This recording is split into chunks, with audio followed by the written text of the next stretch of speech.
Okay, we have White House correspondent Mike Emanuel live now. Mike, thanks. I know you got drafted on very short notice. What do you know about what we are about to hear from the President of the United States, Mike?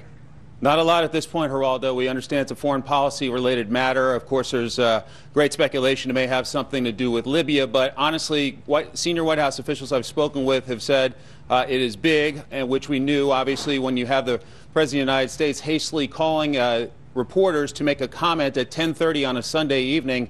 That is a most unusual situation for any White House, and so at this point, they are setting up in the East Room. We expect to see the president momentarily, and it's not clear if it'll be about Gaddafi or some other foreign policy matter elsewhere in this crazy world we live in these days, Geraldo. It is a crazy world, Mike, and in your long experience, have you ever lived through an announcement like this, reported on an announcement like this on a Sunday night on such short notice, Mike?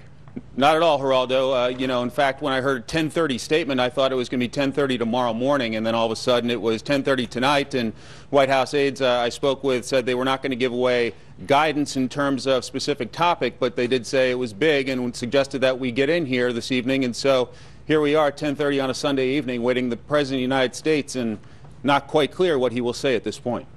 Okay, did they use the word big, Mike? I'm curious. Did they specifically say big? Not exactly. They just said you probably want to get to the White House for this one. So I took that to be very big. That is very big. So what's the buzz in the room? Have your fellow denizens of the White House, you know, aside from saying, "Oh my goodness, what's going on?" Well, what is the atmosphere? Describe the atmosphere among colleagues there at the White House, Mike. It's tense because you see a lot of camera crews running around to get in position for what we expect to be a big newsmaker on a Sunday evening, and so there's a scramble to try to figure out what he's going to talk about, a scramble to figure out how we're going to make it happen, how we're going to bring it to you live tonight. So there's definitely tension in the room, and you're seeing a lot of people come running in from various activities all over town for the chance to hear the president make some news tonight. I think that is an understatement if I've ever heard one. With the president's now 6 minutes late, may we assume that tardiness has to do with giving the fourth estate, giving the media a chance to get their technological act together so they can broadcast it live to the nation, Mike? I have seen a camera shot of the East Room, Geraldo, so it's not clear to me whether they're fine-tuning the president's language on a shortly called statement to the media, or whether there is some technical aspect to it. But there's a lot of buzz here and a lot of running around trying to make it happen, and so we await the president. And again, we are hearing that it's a foreign policy related matter, and so when you hear that a compound holding a Gaddafi son and grandchildren was hit today by a NATO strike, one wonders if it has something to do with Colonel Muammar Gaddafi's health at this point, or whether it's a completely different foreign policy matter. But with so much going on in our world these days between Iraq, Afghanistan, and elsewhere, and the war on terrorism, there's great anticipation about what the president may be saying. Ladies and gentlemen, something I just thought of, and Craig brought in a message from the newsroom. What if it's Osama Bin Laden? Can you imagine, General? Wouldn't that make our weekend? Yep. Wouldn't that high five how that son of a bitch has wrecked our lives for the last 11 years, caused such anguish? Wouldn't that be a wonderful way to cap a weekend? I'm not, again, ladies and gentlemen, please do not. Please, this is a reporter relying on experience, telling you what my surmise is. These are options. These are not facts. I'm not reporting anything to you. I'm just saying that General Thomas McInerney and I will be high-fiving, and the tears will be flowing if the news is that good. And we should be that lucky, General.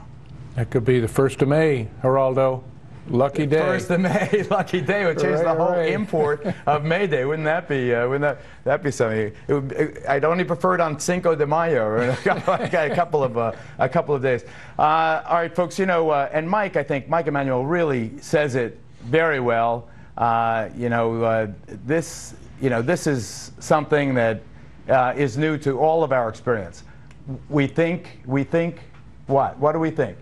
Chad, that one of our reporters has reported Bin Laden may. No, I will not report, but I will say that it is possible that the terror mastermind who killed so many Americans, striking from his bases in Afghanistan, Osama Bin Laden, something may have happened to him. And when it comes to weighing the devil in Libya with the devil in Afghanistan, I'm telling you, we've got a much stronger beef and a much more profoundly important national security interest in seeing the terror mastermind who killed so many Americans on September 11th, 2001, finally exiting the scene. Maybe he's gone on.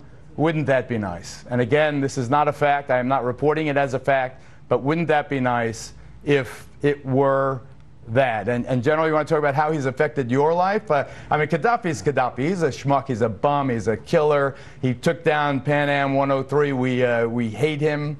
But Osama Bin Laden. Well, this makes more sense because if it was Colonel Gaddafi. Craig's bringing in the card. Stand by. Let's see. Hold on. I'm getting a.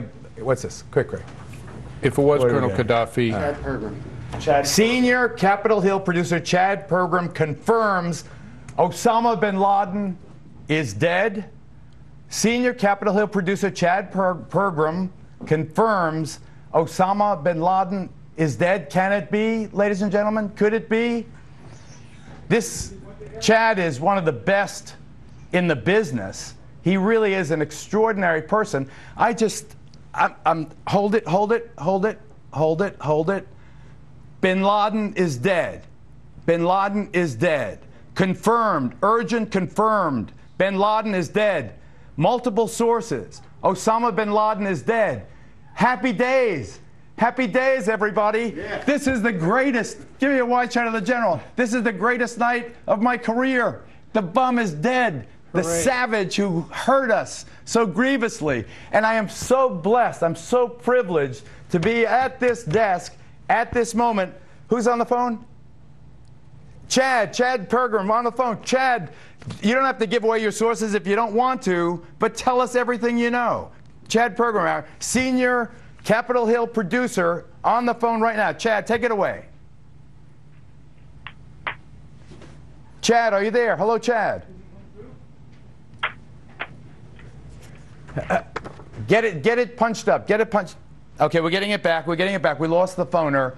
But Chad is confirming that Osama Bin Laden is dead. Hello, Chad, you there? All right, get me Chad Pergram on the phone.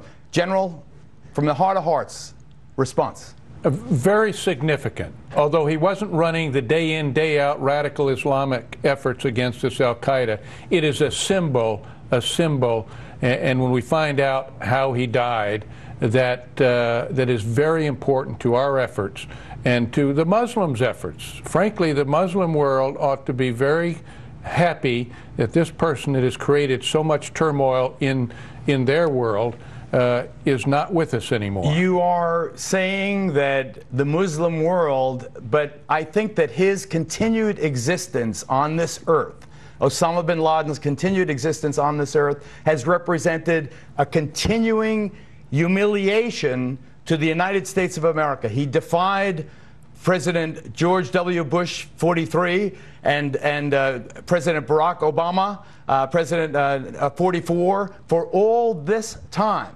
I don't care if he died falling into a mud hole or hitting his head on a car. The fact that he is dead, and we have multiple sources. Here, let me get this latest guidance. Let me get this latest guidance. Well, it's 10 years now. All right. Almost. It'll be 10 years, coming up on 10 years. It's coming up on 10 years. We're going to get a hard 2-minute warning. We will bring it to you, obviously, every second of it. But isn't that wonderful news? Isn't this a brilliant way to start your week?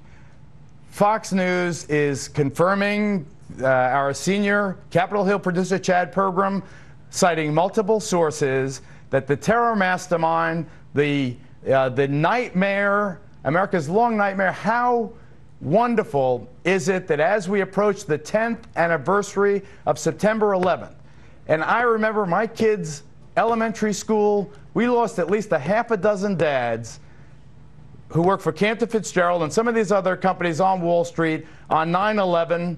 That's why I came to Fox News to pursue and watch that monster being removed, being punished. It is beyond joy that I bring you. I wish I could confirm it with my own eyes and my own reporter's notebook. I trust Chad Pergram totally. And I want very much to get him on the phone. I want to hear it from his voice. We have now, they're saying that we have no idea how long this statement is going to be. Waleed Ferris, Osama Bin Laden dead? How about that one? Buddy, you on the phone? He's gone too? Get him on the phone. Get him on the phone. This is too big. Get a bunch of national security people on the phone. I want everyone who has reported on this in depth, lining up. Fox News is going to stay with this story. We're going to give you every detail we possibly can. The president's remarks now delayed 15 minutes. I just don't know why. Mike Emanuel, and I'd love you to get him up as well. Just let me know in my ear what guests you have available as they are available. All right, Chad's on the phone now. Chad Pergram. Hello. Chad, let's have it. Let's have it. What do you know? I am told by multiple sources on Capitol Hill that Osama bin Laden is dead. That's the bottom line here.